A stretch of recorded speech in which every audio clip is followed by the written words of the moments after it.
тараддуди сафар барои ҷамъомадагон ҷиҳати ширкат дар чорабинии Барёшон Хотирмон дар назди боғи фарҳанги фароватии ҷавонони шаҳри Душанбе оғоз гардид.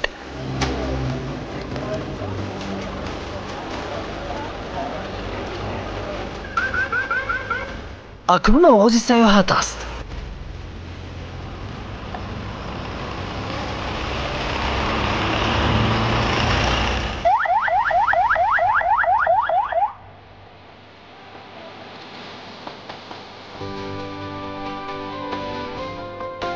ҳамагӣ ба сӯи минтақаи афсонавие ки аз он Ромид ном мебаранд роҳсипор гаштанд. Ромид ҳамчун макони сайру сайёҳат ва ҳамзамон табобатӣ миёни дигар минтақаҳои сайёҳии Тоҷикистон мавқеъ ва шӯҳрати хоса дорад. Ин минтақа соли 1959 таъсис ёфт ва дар соли 2000 бошад бо қарори ҳукумати ҷумҳурии Тоҷикистон дар Ромид минтақаи сайёҳии истироҳатии Тоҷикистон эълон гардид.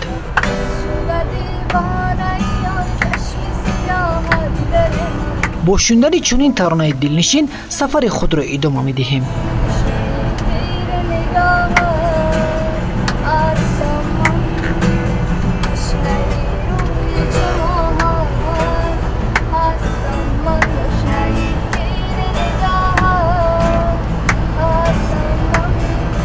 пас аз тай намудани тақрибан 3 соата роҳ ниҳоят расидем ба истироҳатгоҳи Арху.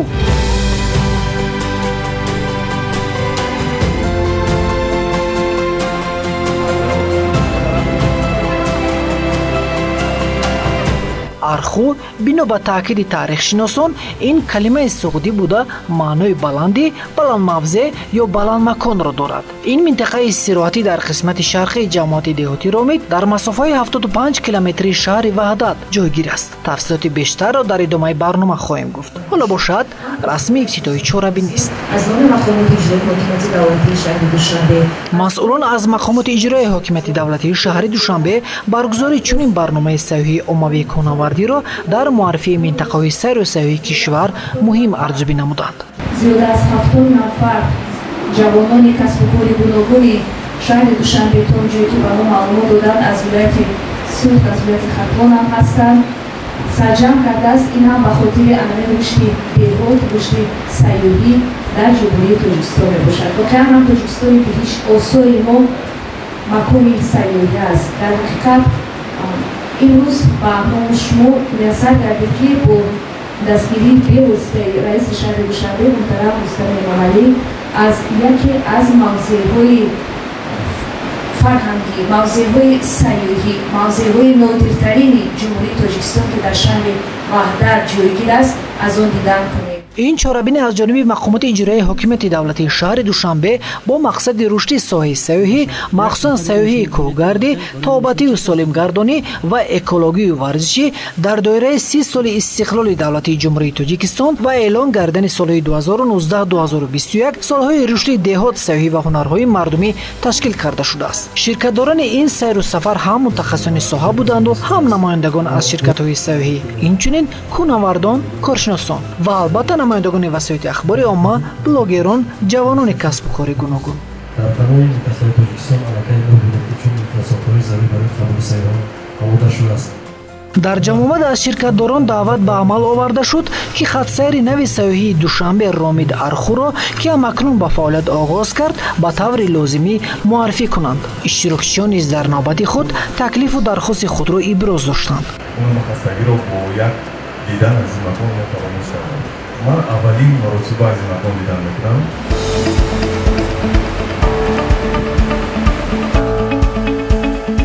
масъулини соҳа аз хизматрасонии сайёҳӣ ва имкониятҳои фарҳом овардашудаи истироҳатгоҳи Арху дидан намуданд. ин мавзеъи сайёҳӣ 2 августи соли 2019 мавриди истифода қарор гирифта буд. истироҳатгоҳ миёни кӯҳҳои сарбафалак кашида ҷойгир буда бо тарзи муосир ва бо назардошти унсурҳои меъмории миллӣ бунёд ёфтааст.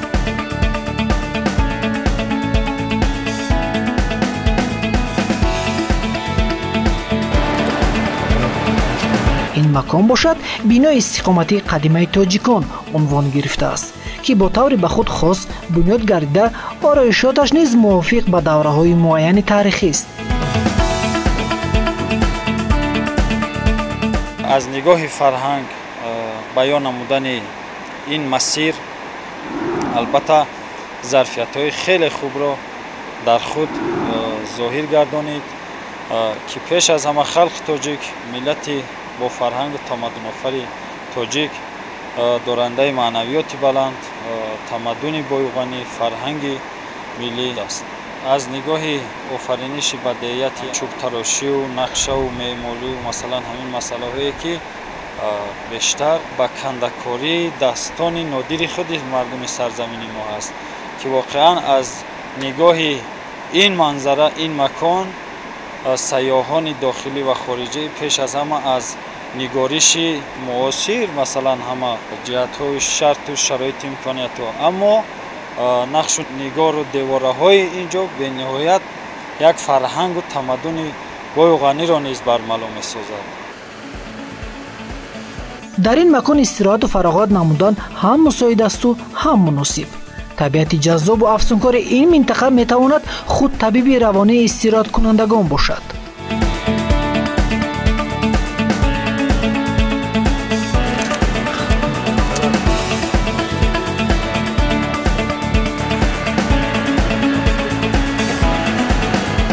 گروه جمع آمده سیاحت عمومی کوهگردی خود را آغاز نموده از موضع‌های زیبای منطقه ارخو دیدن نمودند.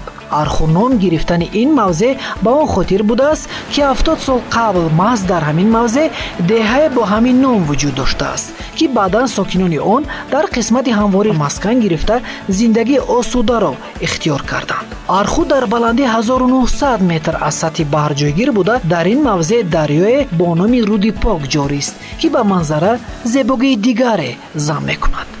دریای مذکور از چشمه ها ترکیب یافته، آبش همیشه سرد است و در موسم تابستان باشد حلاوت بخش.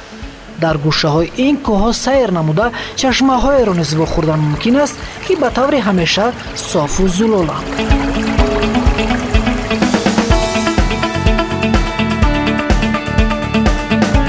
در این مکان زنبور پروران به کار کرد و استحصال عسل مشغولند.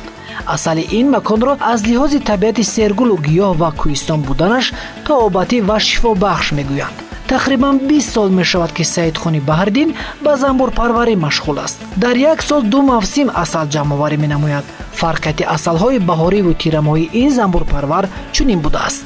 چقدر که کوهپاره نزدیکتر شدی گل و گیاه های بهترین شمارش زیادتر. مثال هزارو گیاهای بهترین هست که عسل که جمع آوری میکنه زنبور. همین سبب عسل پایان خیلی فرقیت زیاد دارد. عسل بهترین عسل کوهپاره‌ی بلند. در هر یک قطعه یک اویلا جابجا شدگی. اب پایان اینجا با تو هم رای ماشین و یک 150 قطعه دیگه داریم. همگی 300 قطعه زنبور خود فعالیت میکنه. مولت یعنی بهار که سر شد همه روزه اهمیت میده.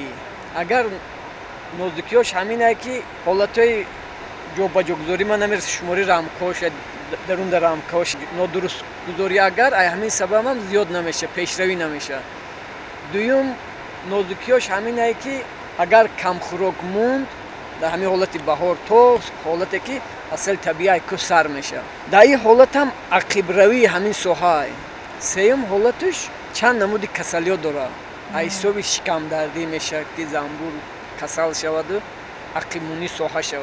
شاید برای بیننده شهرنشین ما که از نازکی های زنبور پروری کماگاه است دوداندازی میان خانه های زنبور عمل جالب نماید و سؤال سرشان چرخ زند که این عمل کرد چراست. این دود برای آرام کردن همین است. پیشکی که یک دود کردی همینه همین آرام میشد میفهمد که همین صاحبی همین خودش کار کرده است. از دود میفهمد؟ همین دود میفهمد مثال آرام شدنش همین دود وابسته. اگر همین دود نباشه همین چسبیده ممکن گزم. ما نیز در خطر دیگر اشتراکچیان از عسل آری از همه علاوه های این زنبور پرور چشیدیم چون که از شفا بخش و فایده آور بودن آن زیاد حد زدند. احتمال همین خیلی هم هست.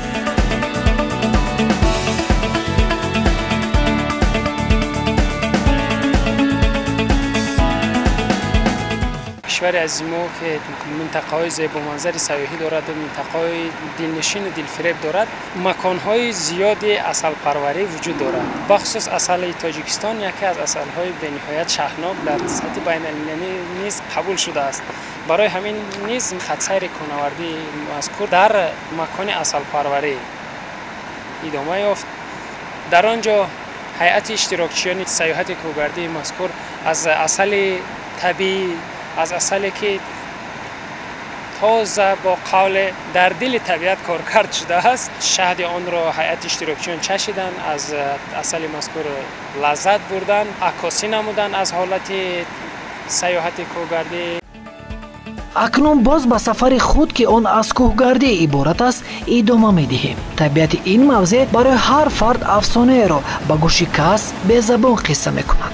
نسیمش باشد موسیقی را زمزمه می‌کند که روح‌افزا و حلاوت بخش است. گویا که نغمه سرایی طبیعت برای هر تاجیکستانی آشناست.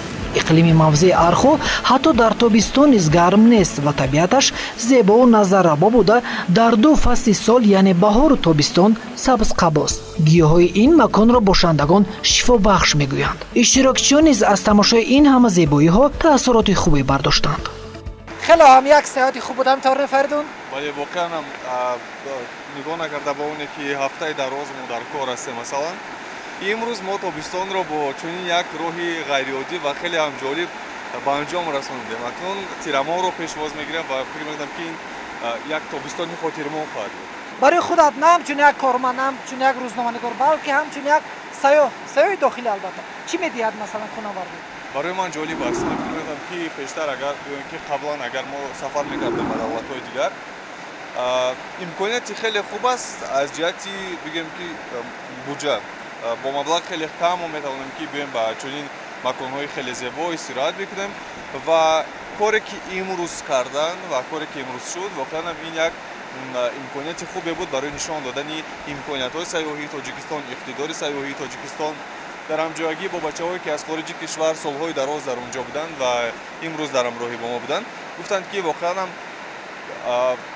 بسیار زیبا است. ما میتوانیم که این امکانیت‌های سیاحی را استفاده ببریم و با جلب سیاحان خارجی همایان را باز هم بیشتر تقویت بدیم و تشکر بدیم. یک چیز دیگر، بیشتر نفران فکر میکنن که حتما باید به خارج سفر کرد و از منظره‌های عموما از اون شهر دیدن کرد. ببینید طبیعت ما چقدر زیبا است. باید اول هر نفر که سیاحت میکنه به دل خاک کشور باید اول از منطقه‌های زیبای کشور خود دیدن کنه. بله عبدالولی ببینید که مثلا اگر ما انتالیا ترکیه که از مکان‌های توریستی خیلی و خیلی بزرگ است. بازار اونجا بسیار بزرگ است. انتالیا نیز به مثال همین کوه‌هایی که امروز ما دیدیم همین گونه کوه است. فقط چی نمیرسد بحر، اما بحر نه ما دریای بسیار هم زیبا داریم. مثلا دریایی که خیلی سالخین است. مثلا اگر بحر شمال گرم داشته باشد دریا را ببینید چقدر شمال فوران دارد، شمال سالخین است. و فکر می‌کنم که مخصوصا در فصل تابستان چون هوای تاجیکستان، کلیمات تاجیکستان بسیار گرم است، برای سیاحت داخلی بسیار مفید است. بله. سیاحت خود را ادامه میدید؟ البته رفتم.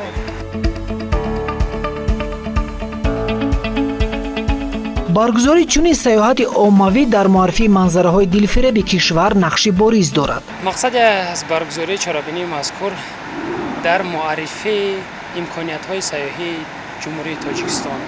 تشبث به واسطه رئیس شهر دوشنبه محترم رستم مالی در همین است که جمهوری تاجیکستان همچون یک دولت کوهسار قریب 93% جمهوری تاجیکستان را تشکیل می‌دهد. معرفی امکانیت‌های سیاحی، معرفی همین طبیعت زیبا منظر جمهوری تاجیکستان در سطح بین‌المللی می‌باشد. مقصد چرابینی هم همین است که با جلب شرکت‌های سیاحی، بلاگران و نمایندگان مقامات‌های دخلدار این چرابینی برگزار کرده شود. اکنون شرکت کنندگان نه تنها از این منطقه دیدن نمودند بلکه در صفحه‌های اجتماعیشان نیز تأثیرات خود را افشا ساختند. اگر یکی از آنها طریق عکس‌هایش تبلیغ این موضوع را می‌کرده باشد دیگر تأثیرات برداشته‌اش را با حرف‌ها بیان می‌نمود. توسط شبکه‌های اجتماعی اینستاگرام آزمون برگزار گردید که در آن شرکت ورزیدم و میان اشتراکچیان که 2400 نفر بودند غالبیت را به دست آوردم و امروز با ابتکار و تشبث مقامات اجرایی حکومت دولتی شهر دوشنبه مخصوصا دستگیری‌های رئیس شهر محترم رستم مالی امروز ما سفربر گشتیم برای کوهنوردی در مدت یک روز به دره رامید. تأثیرات‌ها از سیاحت به نهایت بلند است، به نهایت بزرگ است، زیرا در فصل تابستان ما طبیعت افسانوی تاجیکستان خود را احساس کردیم. زیرا امروزها در تاجیکستان ما میدونیم که بسیار گرمی ها احساس میگردد، ولی ما در دره امید خنکی را احساس میکنیم و زیبایی طبیعت باز در آن است که امروز ما با راهبلدان سفر برگشتیم به کوهنوردی. در آنجا یک خانه را پیدا کردیم که مشغول بودند با عسل پروری و اولین شده شهد عسل تازه تاجیکستان را از دره امید چشیدیم. چون غالب جامعه اکادمی علم جمهوری تاجیکستان حساب میخواهم که از اینجا رفته یک مقاله بسیار هم جذاب، بسیار هم خواندنی از تأثیرات امروزه خود نویسم و پیشکش خواننده عزیز گردانم. نوارها و عکسایی که ما اینجا گرفتیم و گرفته میشوند یا اینکه گرفته شد، ما البته آنها را در سطح‌های اجتماعی اینستاگرام، فیسبوک و دیگرها خواهیم گذاشت، زیرا میخواهیم دیگر شخصان، دیگر شهروندان یعنی باشندگان جمهوری تاجیکستان بدانند که تاجیکستان ما نیز بسیار زیباست. تاجیکستان ما نیز مکان‌هایی دارد که ما باید با آن مکان‌ها بینازیم، ببالیم و بفخریم. اینجا موضعی بنهایت خیلی برای مخصوصا برای سیاحان یک موضعی بنهایت دقت جلب کننده است. باد و هوای تازه اینجا میتواند دلخواه سیاح را مفتون خویش گرداند. مخصوصا احاطه کوه‌ها، منظره‌ها، کوه‌های سربفلکی که در اینجا قرار دارند ما شما می‌بینیم. این برای جلب سیاحان بنهایت یک تأثیری عمیق میرساند. باعث خوشنودی، باعث افتخار، باعث فرح بی‌اندازه است که ما امروز در دره سیاحتی رامید قرار داریم و یک احساسات بزرگ است، یک لحظه های فراموش نشونده، لحظه های نهایت خاطرماند و این همه با دستگیری مقامات اجرایی حکومت دولتی شهر دوشنبه عملی گردیده ایستاده است و تاجیکستان بیشک بهشت روی زمین است و ما باید آن همین نوتکراری طبیعت خویش را، آن همین فراوانی نعمت ها را، آن همین امکانیت های بی‌نظیر سیاحی خود را به جهانیان معرفی سازیم. طبق برنامه سیاحتی عمومی کوهگردی در دره رامید بازی‌های گوناگون شب‌خواری، ذهنی و ورزشی از قبیل شاشکش، شاهمات و فوتبال گذرانده شد که اشتراکچیان با کمال میل با آن شغل ورزیدند. برگزاری این چهاربینی این یک سیاحت کوهنوردی یا که یک سیاحت را نشان می‌دهد که آدمان میتوانند با عائله‌های خود، با دوستان خود میتوانند به چنین سیاحت‌ها اومده سیاحت کوهنوردی کنند، بهره برند. ما این منطقه را به اون خاطر انتخاب کردیم که مثلا در ورزاب بسیار خطسیرها بودند. این خطسیر که در طرف دره رامید بود، یگان خطسیر یگان بار اومدگی نبودیم. این خطسیر باری اول است. شهروندایی میتونن اومده به این منطقه در استراحت کنند. وقتی که ما راه سپار گشتیم برای سیر و سیاحت، احساسات من وقت به وقت یعنی که اندک به اندک زیاد میشد. یعنی چی؟ لحظه به لحظه احساس میکردیم زیبایی روز، لحظه به لحظه احساس می‌کردیم یعنی طبیعت دلفریب تاجیکستان عزیز را. وقتی که سخن میکنم نسبت طبیعت، نسبت امروزه تأثیراتم من رو یک حسیات عجیبی در اونم رو فرا میگیرد که ابراز داشتنش رو نمیدونم. شاید این زیاد گشتن محبت نسبت وطن باشد، شاید این زیبایی طبیعت باشد که من رو مفتون خود گردانده است، ولی بسیار مینه‌دار هستم، بسیار سپاسگزار هستم که چنین چهاربینی‌های معرفتی بهر بلند برداشتن هویت ملی، بلند برداشتن حس بلندی وطن دوستی، انسان پروری میرسونم، زیرا ما جوانان را بسیار دستگیری ها میکنند و سیاست دولتی جوانان را تطبیق مینمایند. مینداری خش را به رهبریت مقامات اجرایی حکومت دولتی شهر دوشنبه میرسونیم که برای ما جوانان و برای کل آن نفرانی که میخواستند از موضع دیدنی، از موضع بینهایت دلجلب کننده این استراحتگاه ارخو در رامید آمده نظر کنند و حلاوت برند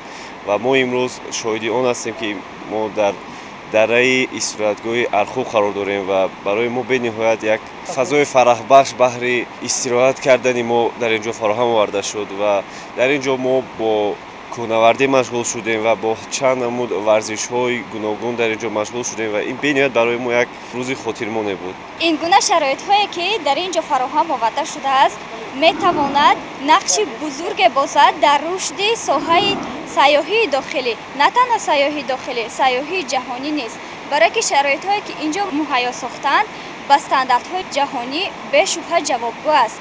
شرایط مهمانخانه، شرایط خورد و خوراک، شرایط بود و باش میگویند که طبیعت دوست بهترین انسان است و طبیعت هم معالجه میکند، شفا میبخشد و آدم که هر چقدر به طبیعت نزدیک شود همین قدر қувва, эҳсосот, матонат ва боварияш ба худаш зиёд мешавад.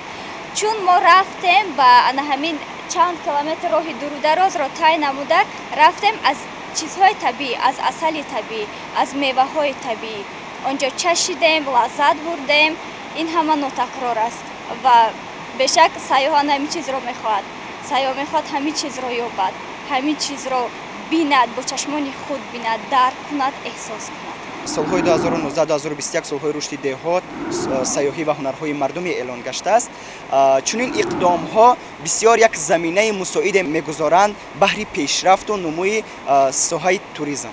чунин иқдомҳо, чунин чорабиниҳо ҷиҳати ҷалб намудани ҳам сайёҳои дохилӣ, ҳам сайёҳои хориҷӣ бениҳоят як заминаи мусоид мегузорад, зеро мо метавонем тавассути чунин чорабиниҳо, чунин ҳамоишҳои, яъне гирдиҳамоӣ зебоиҳои табиати Тоҷикистонро ба дигарон муаррифӣ намоем.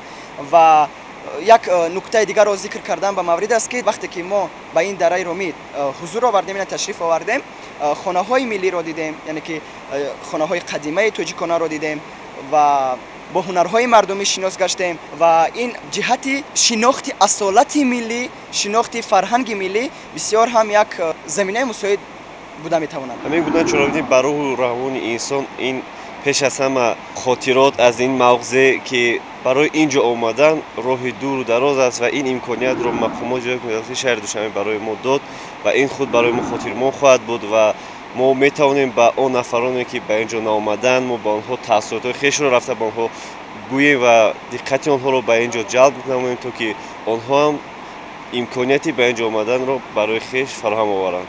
чисон хушрӯю зебоӣ Душанбе, чисон маҳбуби дилҳоӣ Душанбе. акнун навбат ба қисми барномаи фарҳангӣ расид. дар оғоз аз суруди дилнишин дар васфи шаҳри зебо ва дилорои мо Душанбе ҳадс зада шуд.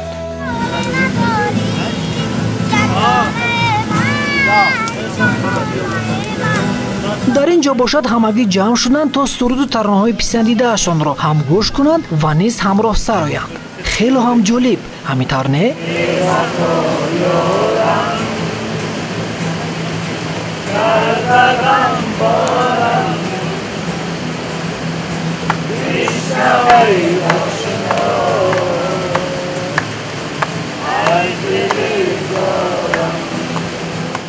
ҳамин тариқ чорабинӣ бо силсила барномаҳои ҷолиби худ ки муддати 2 рӯз идома дошт анҷом ёфт. ҳамагӣ бо хотироти хубу табъи болида ва бо умеди дидани дигарбораи чунин минтақаи зебо баргаштанд ба маконҳои худ. ба шумо низ тавсияи сайру сайёҳати ин мавзеъро медиҳем. дар ватан ва аз насими ватан ҳаловат баред.